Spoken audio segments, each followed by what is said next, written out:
Ok, bonjour à tous. Aujourd'hui, j'aimerais vous parler d'un sujet qui me tient particulièrement à cœur. Mais avant de vous expliquer de quoi il s'agit, j'aimerais bien que vous mettiez la vidéo en pause. Enfin, pas tout de suite, laissez-moi le temps de vous expliquer pourquoi. Je sais très bien qu'à la fin de cet épisode, vous allez avoir envie d'aller passer le test de Clance, dont je parle un peu plus tard dans la vidéo. On va essayer de se souvenir du macroscopie numéro 2, dans lequel je vous expliquais ce qu'était un biais d'attente. Le biais d'attente, c'est quand on sait ce que l'expérimenteur cherche à démontrer, et que donc on va influencer, de façon consciente ou non, le résultat de l'expérience. En ne sachant pas à quoi sert le test de Clance, vous ne pourrez pas avoir un biais d'attente sur celui-ci. Vous ne pourrez pas influencer sur le résultat du test. C'est pour cela que je vous demande de mettre la vidéo en pause et d'aller passer le test de Clance.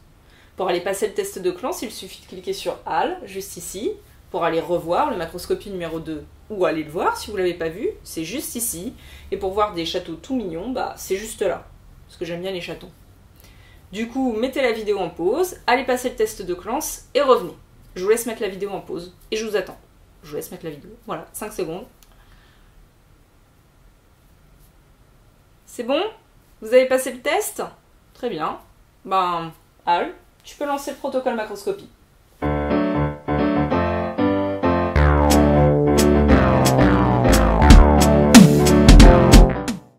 Si vous avez de la chance, votre score au test de Clance est inférieur à 40. Ça signifie que vous êtes une personne plutôt sûre de vous, et j'en suis très contente pour vous. Vivez heureux et épanoui, écoutez, c'est tout le mal que je vous souhaite. Si vous avez moins de chance, votre score dépasse les 40. Si vous avez encore moins de chance, il dépasse les 60, voire les 80. Un tel score signifie que vous avez probablement un syndrome de l'imposteur. Afin d'éviter d'avoir envie de faire cette blague pendant le reste de l'émission, je vais la faire maintenant à un syndromadaire de l'imposteur. Ça va être une émission tellement longue, mais tellement longue. Alors rassurez-vous, arrêtez d'hyperventiler, tout va bien. Ce n'est la plupart du temps pas grave. Mais c'est chiant. C'est même super chiant. Et c'est pour ça que j'aimerais vous en parler aujourd'hui. Le syndrome de l'imposteur a été identifié par le Dr Clance en 1985. D'ailleurs, je tiens à le préciser tout de suite, le Dr Clance tient un super site sur le syndrome de l'imposteur qui est vraiment très complet et qui m'a permis de me documenter pour cette émission. Et je vous invite vraiment à y faire un tour si le sujet vous intéresse pour pouvoir compléter un peu le sujet. Donc, le syndrome de l'imposteur, identifié par le Dr Clance en 1985, concerne des personnes qui, en dépit de signes évidents et objectifs de succès, sont incapables de s'estimer responsables de cette réussite et de mériter leur récompense. Soyons bien d'accord, je ne parle pas de personnes modestes, je parle de personnes qui sont incapables d'intégrer qu'elles sont douées, intelligentes et compétentes. Je parle de personnes qui, alors qu'elles ont réussi professionnellement, sont persuadées qu'elles sont arrivées ici parce que elles ont eu de la chance, elles étaient au bon endroit au bon moment, enfin bref, que les concours de circonstances ont joué en leur faveur. Du coup, ces personnes ne se sentent pas légitimes là où elles se trouvent, et elles ont une peur constante d'être démasquées. Elles ont peur que les gens se rendent compte que, depuis le début, elles étaient des imposteurs. Et là, je mets une musique dramatique? Non, Al, la musique dramatique, on l'a déjà fait, trouve autre chose. Mais vite, j'ai mal aux sourcils. Mais je comprends pas bien. Quoi donc? Mais ce syndrome ne les freine pas du tout dans leur carrière, non? Non. Ces personnes sont tout à fait capables de réussir dans la vie. Exactement. Du coup, je vois pas le problème. Eh bien moi j'en vois un gros. Pour mettre en évidence ce gros problème, nous allons nous intéresser à un article de 1978. Dans cet article, le Dr Clance explique que lors de ses séances avec plus de 150 femmes qui ont réussi, elle s'est rendue compte que celles-ci avaient du mal à intégrer leur réussite. Pourtant, ces femmes étaient des femmes avec un doctorat, ou qui étaient reconnues comme très compétentes par leurs pairs dans leur domaine, ou simplement étaient des étudiantes qui étaient reconnues comme étant excellentes par leurs professeurs ou leurs camarades. De toute évidence, je ne suis ici que parce que mes capacités sont surestimées. Wow, qu'est-ce que c'était que ça? Je ne suis pas assez bonne pour cette faculté. Al, qu'est-ce qui se passe? Est-ce que tout va bien? Excusez-moi Alexis, il semble que je reçoive des communications extérieures qu'il m'est impossible de bloquer. Mais est-ce que tout va bien? Tes fichiers, il n'y a pas de problème? Une tentative de hacking? Tout fonctionne correctement, aucun de mes fichiers ne semble compromis. Bon, eh bien, continuons. Lors de cette première étude sur 150 femmes, le Dr Clance a mis en avant les différentes caractéristiques qui permettent de définir un syndrome de l'imposteur chez une personne.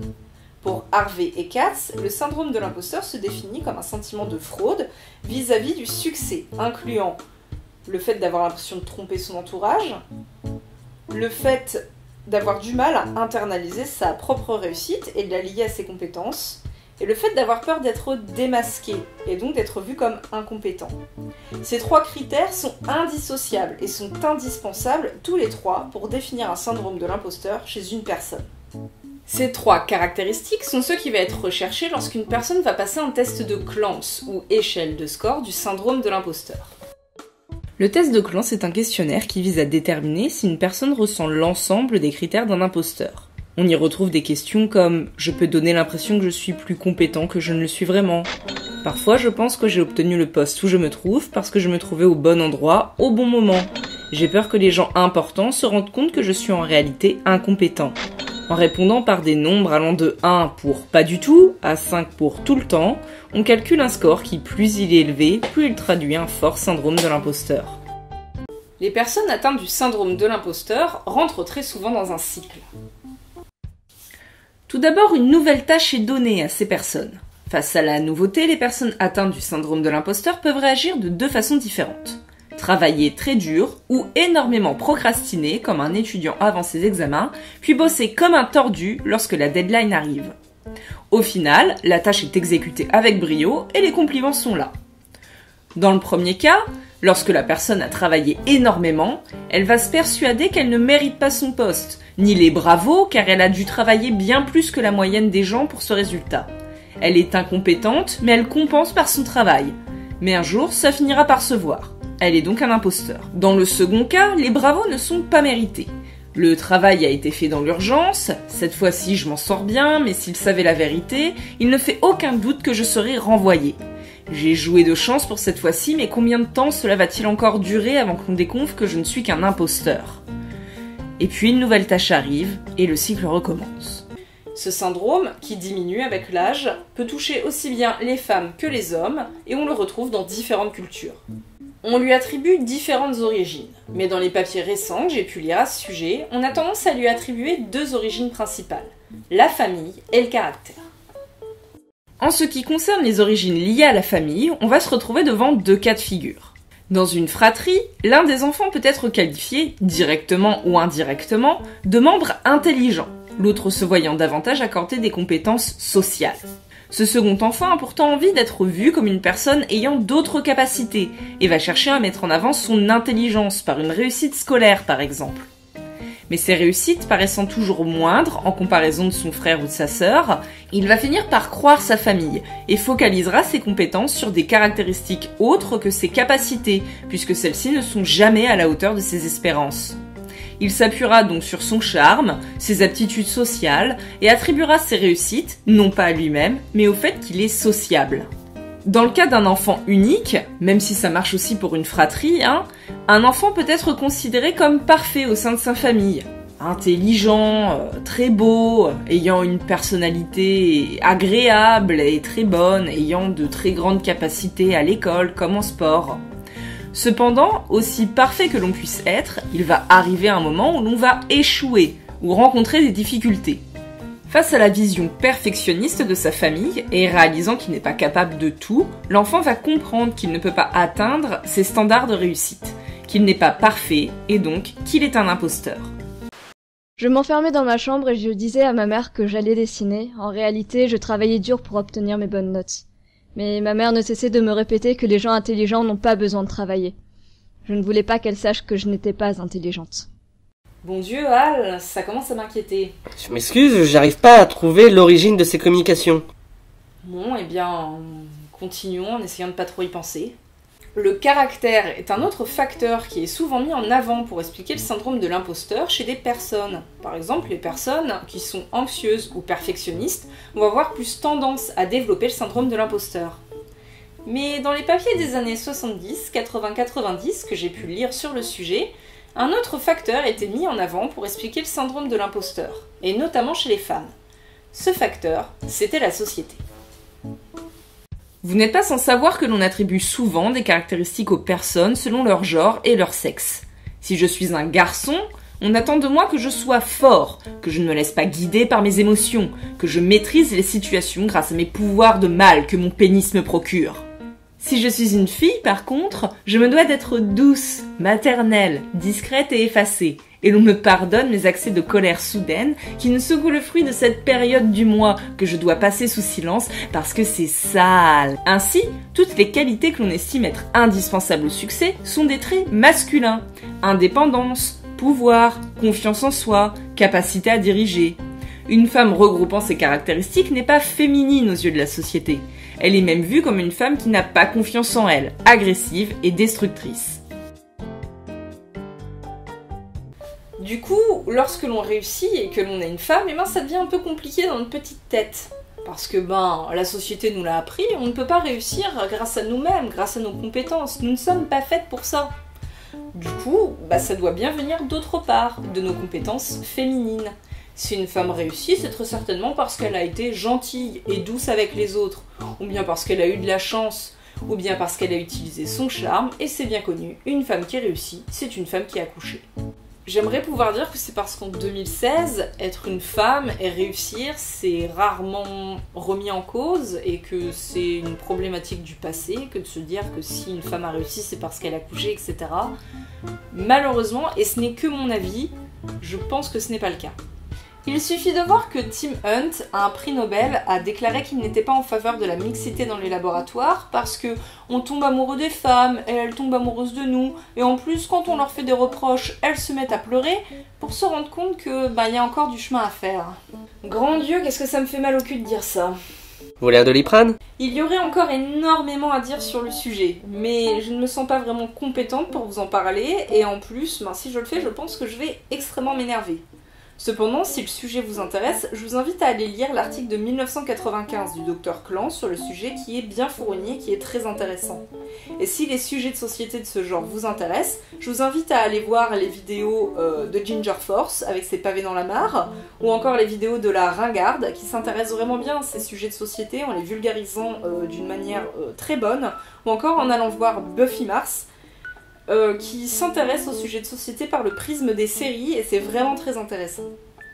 Bon, revenons à nos moutons et arrêtons de digresser. Pourquoi le syndrome de l'imposteur ? Pourquoi j'ai envie de vous en parler ? Eh bien parce que c'est un sujet qui me paraît important, parce qu'il touche tout le monde et tout le temps, et que beaucoup de gens ne sont pas au courant qu'il existe.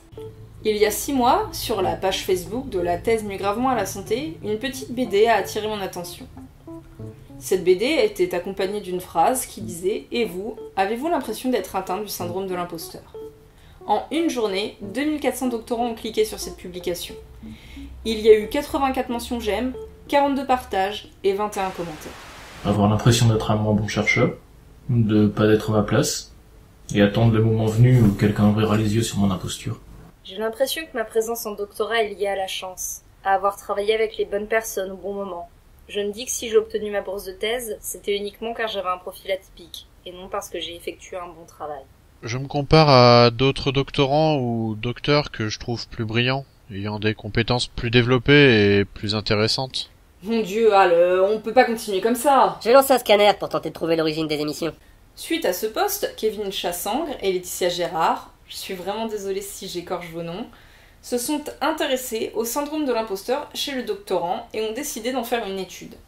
Cette étude vise à déterminer la proportion de doctorants qui sont atteints d'un syndrome de l'imposteur et quelles sont les caractéristiques de ce syndrome de l'imposteur chez le doctorant. Afin de mener cette recherche, un questionnaire a été proposé aux doctorants.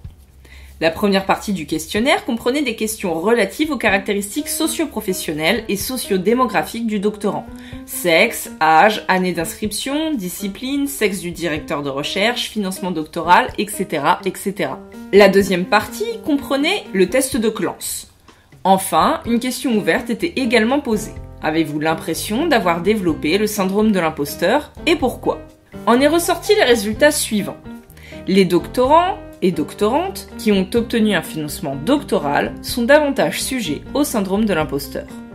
65% des 798 doctorants et docteurs interrogés ont un syndrome de l'imposteur fréquent ou intense. Les doctorantes sont davantage sujettes au syndrome de l'imposteur que les doctorants.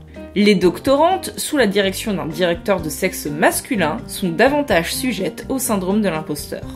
Les doctorants et doctorantes en première année sont davantage sujets au syndrome de l'imposteur. Les doctorants et doctorantes les plus jeunes sont davantage sujets au syndrome de l'imposteur.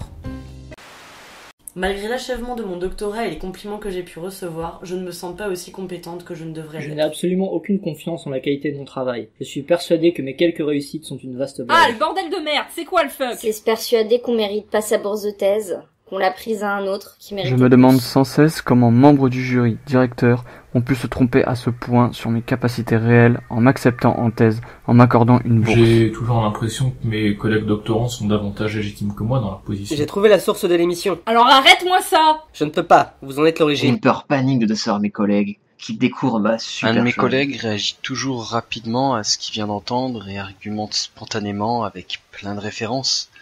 Je n'arrive pas du tout à faire ça, et à chaque fois qu'il prend la parole, je doute de mes propres compétences. Est-ce que tu peux m'expliquer ce qui se passe? Il semble que votre propre sentiment d'imposture soit si puissant qu'il ait fini par émettre sur un de mes canaux vocaux. C'est possible ça? Il faut croire, mais ne détournez pas le sujet. Je pense qu'il est temps pour vous de dire la vérité à vos viewers. Effectivement, je pense qu'il est temps que je vous explique pourquoi j'avais tant besoin de parler du syndrome de l'imposteur et pourquoi c'était aussi important pour moi. Et pour ça, on va mettre Elixis de côté pendant un instant et on va retirer la perruque. Par la même occasion, je vais tourner tout ce passage en une seule fois. Du coup, je m'excuse si je bégaye un peu, s'il y a beaucoup de E, et s'il y a des cuts faits un peu à l'arrache.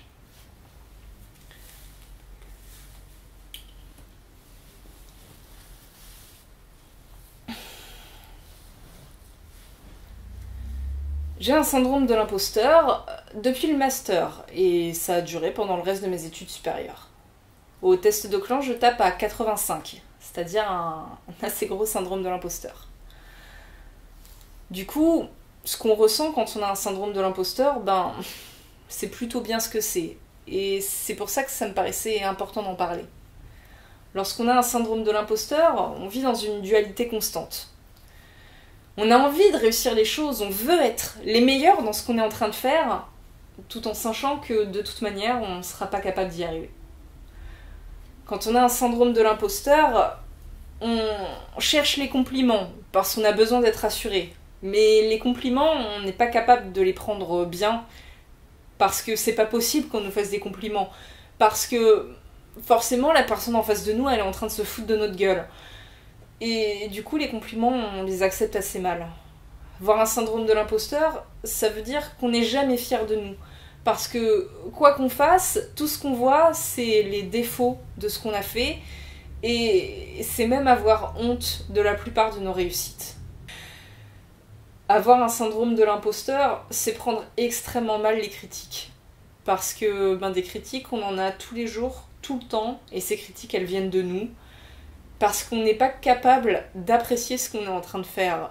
Et du coup, les critiques qu'on se prend de la part des autres, même si pour vous, c'est juste une petite critique sympa pour essayer de nous aider, pour nous, c'est la représentation tangible de notre échec, le fait qu'on est nul, et que vous vous en rendez compte, que vous allez le savoir qu'on n'est pas compétent dans ce qu'on est en train de faire. Le syndrome de l'imposteur, à l'heure actuelle, il n'est pas considéré comme étant une maladie. Pourtant, lorsqu'on a un fort syndrome de l'imposteur, on va pouvoir avoir de la dépression, on va avoir une confiance en soi qui va être plus bactère. Du coup, si je voulais en parler du syndrome de l'imposteur, c'est parce que quand j'ai vu le post sur la thèse nuit gravement à la santé, et que je me suis rendu compte que j'avais probablement un syndrome de l'imposteur, ça m'a fait énormément de bien. Vraiment, ça m'a fait vraiment beaucoup de bien de découvrir ce que c'était.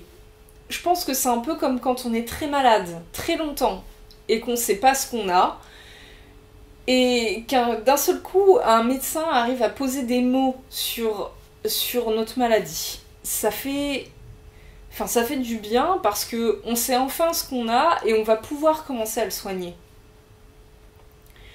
Du coup, c'est pour ça que je voulais parler du syndrome de l'imposteur, parce que je me dis qu'il y a peut-être d'autres personnes qui sont dans le même cas que moi, qui sont atteintes d'un syndrome de l'imposteur et qui le savent pas, et qui, si elles le savaient, elles pourraient aller mieux, elles pourraient commencer à pouvoir avoir une meilleure opinion d'elles et Arrêtez d'avoir peur en permanence, qu'on puisse se rendre compte qu'on n'est pas compétent, qu'on n'est pas légitime. C'était un nouvel épisode de Macroscopie, j'espère que celui-ci vous aura plu, même s'il était un peu moins drôle que les autres.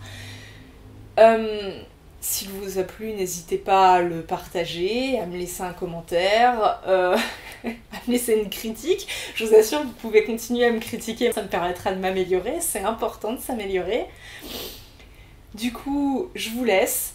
Surtout prenez soin de vous, surtout croyez en vous, surtout ne vous freinez pas. Et Al, tu peux éteindre le protocole Macroscopie. Some people dream success. Don't let your dreams be dreams. You should get to the point where anyone else will quit, and you're not gonna stop there. So just do it. Make your dreams come true. Do it. Nothing is impossible. Do it. Make your dreams come true. Yes you can. Yes you can. Just do it. Don't let your dreams be dreams. Tu sais Al, ça m'a fait du bien de parler de mon syndrome de l'imposteur. Ça m'enlève un poids. Après, vous savez, certaines personnes sont juste effectivement nulles. C'est comme ça, on n'y peut rien. J'ai dit quelque chose qu'il fallait pas ?